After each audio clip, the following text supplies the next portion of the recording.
Assalamu alaikum and welcome, my elegant sisters of the world. I hope you're having a marvelous day. My name is Iman and I'm here to tell you about all things elegance, style, etiquette skills, modesty, and most importantly, femininity. If any said things interest you, then please continue watching. Embracing you from my screen to yours, let's begin. Bismillah. So let's begin. The crown, the humble hijab. In Surah Nur, verse 31 in the Quran, it is stated, "And tell the believing women to lower their gaze and guard their chastity, and not to reveal their adornments, except what normally appears. Let them draw their veils over their chests and not to reveal their hidden adornments." First and foremost, an utterly brief rundown. Let's all agree, apart from the social ignorance and sheepish sheepery, that the head and the other places covering is mandatory in Islam. Ones who choose simply not to wear it are allowed to, I'm not judging you dear, particularly choose their afterlife as well, and how it will be. Now, I know before you start typing away at how harsh that sounds, it's actually not.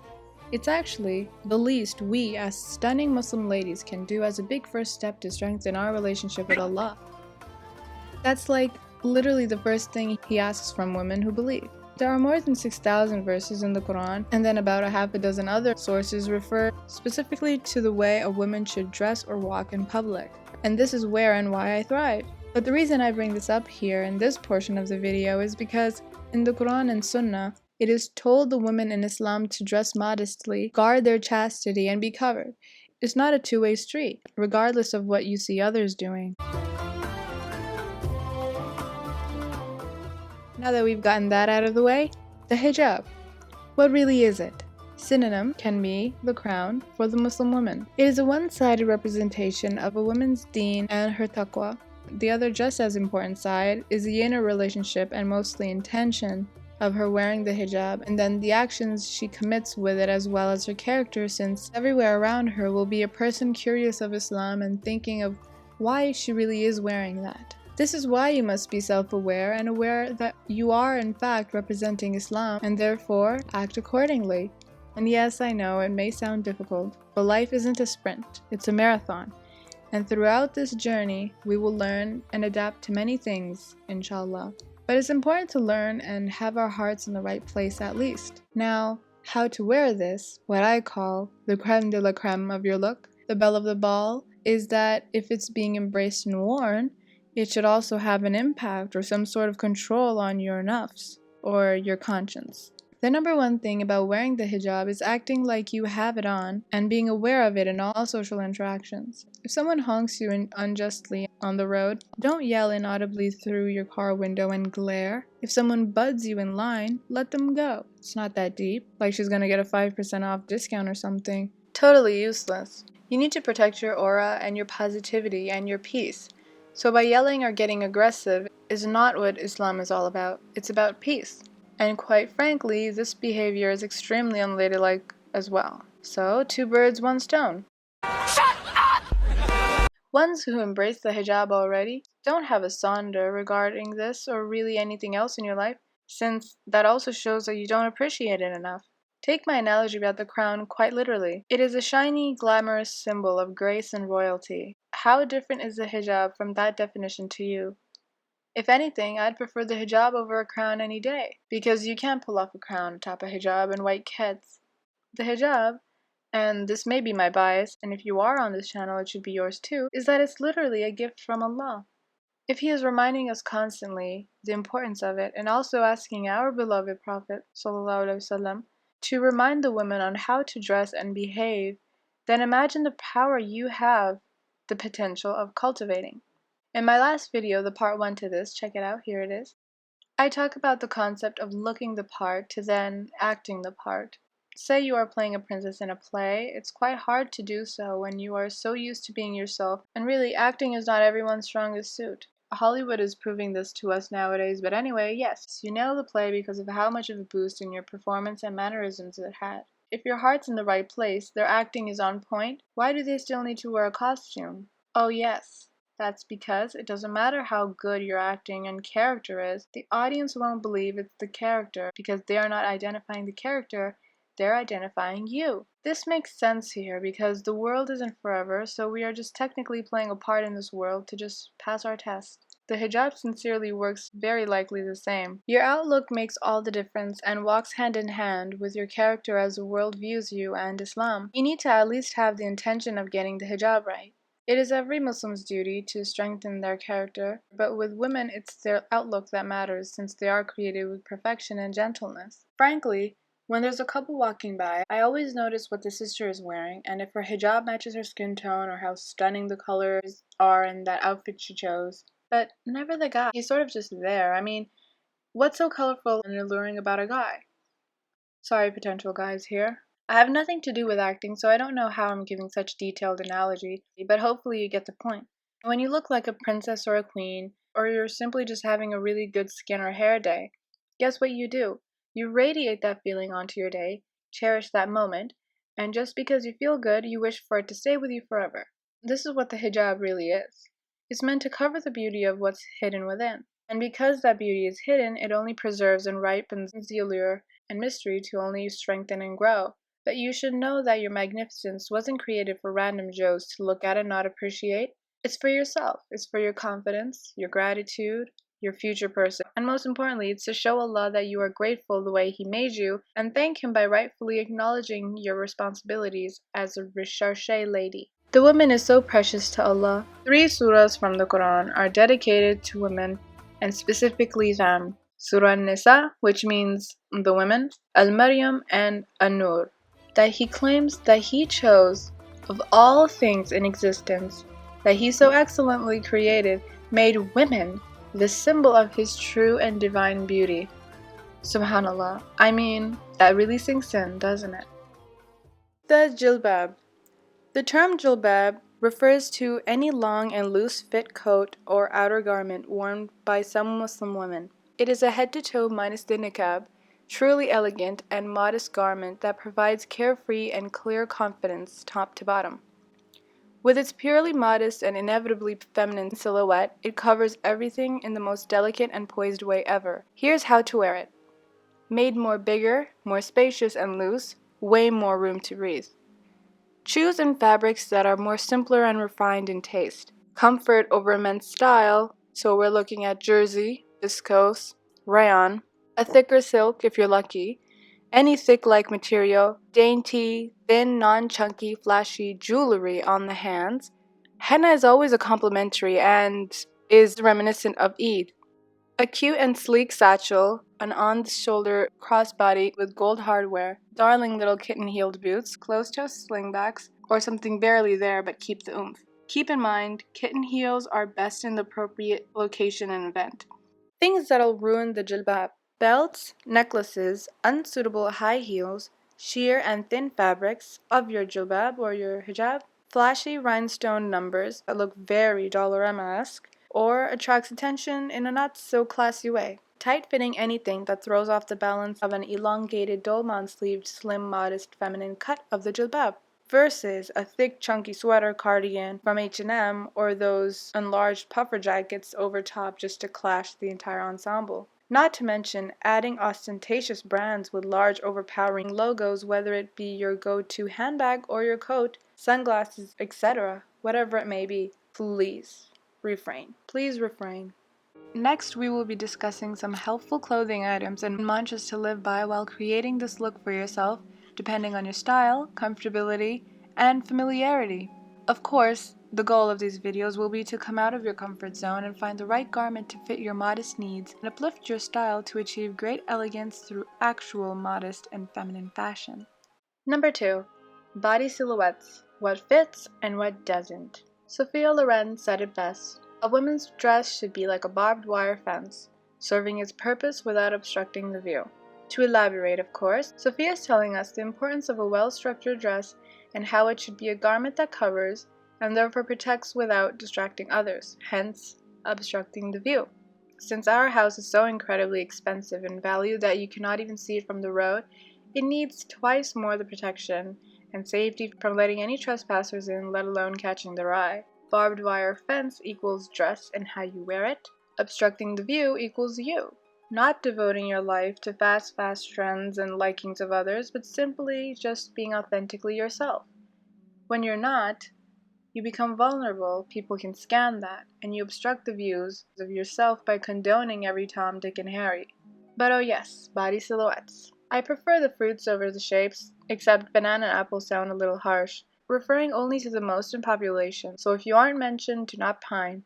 For pear shapes, you have your hips as the widest part of your body, like Monica Bellucci or J-Lo. Hips are in no denial universally attractive to the male species. There is a scientific reason behind this, but I shan't go into that right now.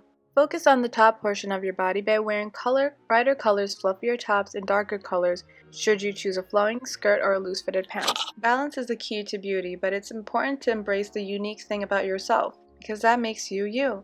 So for less enhanced bottoms, choose wider flowing pants like plateau pants, yet brighter on the tops. The affluent abaya is a saver for you. Inverted triangle? Like Cindy Crawford or Angie J. This is where your waist is smaller and your shoulders and bust are predominantly larger. Structured tailoring never failed anyone, and stay away from experimenting with shoulder pads or the whole blazer trend. Ugh. The jilbab or the abaya fit best. For the apple-shaped, your middle is where you weigh more, so smaller hips and shoulders. Not a problem at all, because although you may find yourself crying in the corner because nothing looks good, or the classic, I have nothing to wear even after a shopping spree, you need to get up and focus. Empire line dresses, flowing shirts over regular fit trousers, and refraining from too fitted things at the waist. Again, broken tape loop. The jilbab is just excellent here because it is covering the unwanted and flattering the wanted. Abaya too could work. Listen ladies, black is deep, slimming, and slenderizing, so use this to your advantage when balancing out your body shape.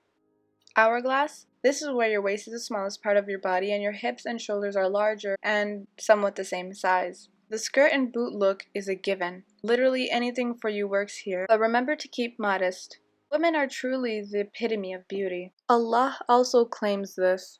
And so when these beautiful women are being seen walking around in capri pants or wearing an ugly cable knit sweater in which I can dissect all of its pilling from space, and the worst of all, the ones who own sweatpants in gray. This type of attire, for lack of a worser word, is something that I believe truly degrades the female population. Islamic standards of, dressing and fashion aside, why does everyone look like they just exited hibernation? No wonder men are running wild, since women today forgot their extreme strength. Femininity. You, in no shape or form, can blame Islam and how it expects the women to dress, since modesty and femininity are encouraged. Now here it is. Long, flowy A-line dresses with full bell sleeves, any print of your effeminate choice. This is really just the basics, along with the skirt and boot look that performs well on 98% of the female population, due to the way their bodies are formed. It's no coinkydink that fair rich maidens in the cottage or in the castle wore the same style, but obviously differentiated in status of wealth and lifestyle and all. The fabrics and designs and sleeve shapes were a lot more contrasting. It's definitely worth a shot. And if for any given reason it's not, you can always try to figure out your fave go-to look through experimenting. The first two were just a great start off. Now by and by we'll be discussing the most attainable outfit to wear that has a 100% modesty rate and a 99.9% feminine classic yet a more stylish rate. Introducing the timeless classic, the skirt and boot regalia. The skirt, and since we're going by length obviously, it's going to be midi to maxi as that's the most encouraged. Paired along with the boot is such a timeless classic designed perfectly for all women's body shapes and sizes. You believe you're too curvy? Elongate yourself with a long flowy A-line skirt to soften the curves. You believe you've got no shape? Add on a sleek minimalistic belt that almost meshes into your blouse and then creates a waist. The list goes on, but in a nutshell, whenever in doubt, have a skirt and some splendid boots on deck. You see, with this ensemble, you will get all the brownie points for looking feminine as well as modest. Especially if you're shopping for warm brown tones in leather or suede. I totally get it if you're a ladylike lady and want to go express your feminine side, but in these sad times of this era in film, fashion, politics, and economics, one can only hope to achieve this look and really pull it off because of its rarity. And this may be the reason I adore this look as well. For the fashionista sisters, or the modern modest feminine sisters, this is such a go-to that barely has any backdraws. Now that you are convinced and that you must try this suit at least once in your life to look polished, modest, and feminine, let's see some ways we can personalize it towards our personal style, environment, modest needs, and setting. Style. Whether you are a fashionista and love styling things, choose a boot with a bit of a heel, not too pompous now, with a shade of your choice, along with a classic maxi flowy skirt that falls right over the boot covering most part of it. Something about this always caught my eye and looks so elegant and extraordinary, elongating as well if done in black. You see, you don't see this trick anywhere or really ever anymore, but if you are a more flamboyant type, choose colors that adore you and not the other way around. A pop of color here and there never hurt anyone. If you're a simpler sister, opt for neutrals. They'll stay chic always. Think Audrey Hepburn minus the fitted capris.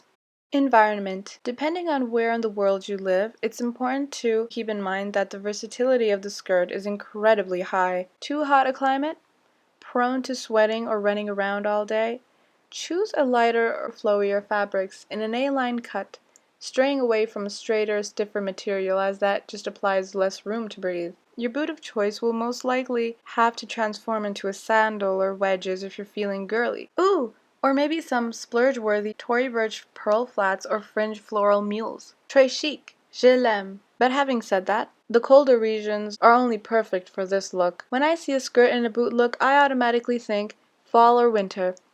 But particularly fall. I have a soft spot for fall. You see, here you could go all out and layer on accessories like short leather gloves, pointy tall leather boots, and a stunning cashmere scarf paired with a long trench coat. Heeled boots aren't preferred as you could easily run the risk of slipping on some black ice. Imagine the tragedy you would execute to, say, a really quality coat. Or worse, you crease something. Think taller and a flatter sole shape. The skirt underneath looks so regal and very classy, and most of all, you stay warm. I've always told myself, fall-winter fashion is my favorite fashion. Layering in the cold will become your best friend as it applies modesty and more emphasis to your look. Modest needs.